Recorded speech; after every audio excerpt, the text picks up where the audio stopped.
जंगल के तमाम जानवर एक ही नदी से पानी पीते थे। वही नदी अब खुश्क होने लगी थी और चंद दिनों में तो मुकम्मल तौर पर सूख गई। पानी ना होने की वजह से तमाम जानवर परेशान हो गए। कोई समझ नहीं पा रहा था कि क्या किया जाए। तब बंदर और कछुआ, जो दोनों बहुत समझदार थे, मशवरा करते हैं कि वज़ीर आज़म मरियम नवाज साहिबा से मदद मांगी जाए।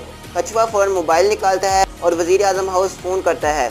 मरियम नवाज साहिबा खुद फ़ोन उठाती हैं और कछुए की बात बहुत गौर से सुनती हैं। वो कहती हैं, फ़िक्र ना करो, मैं खुद आ रही हूँ। चंद घंटों बाद मरियम नवाज साहिबा एक बड़े पानी के टैंकर के साथ जंगल पहुँचती हैं। उनके साथ कुछ सरकारी अहलकार भी होते हैं। वो फ़ौरन टैंकर की बड़ी नली को नदी में डाल देते हैं और पानी छोड़ना शुरू कर देते हैं। थोड़ी देर में नदी पानी से भर जाती है। जानवर खुशी से उछलने लगते हैं, परिंदे गाने लगते हैं और दरख्तों पर हरियाली लौट आती है। कछुआ आगे बढ़कर मरियम नवाज साहिबा का शुक्रिया अदा करता है और कहता है, आपने हमारी जान बचाई, अल्लाह आपको जज़ाए खैर दे। तमाम जानवर खुशी से ताली बजाते हैं और एक आवाज़ में कहते हैं, इस बात पर तो एक लाइक बनता है।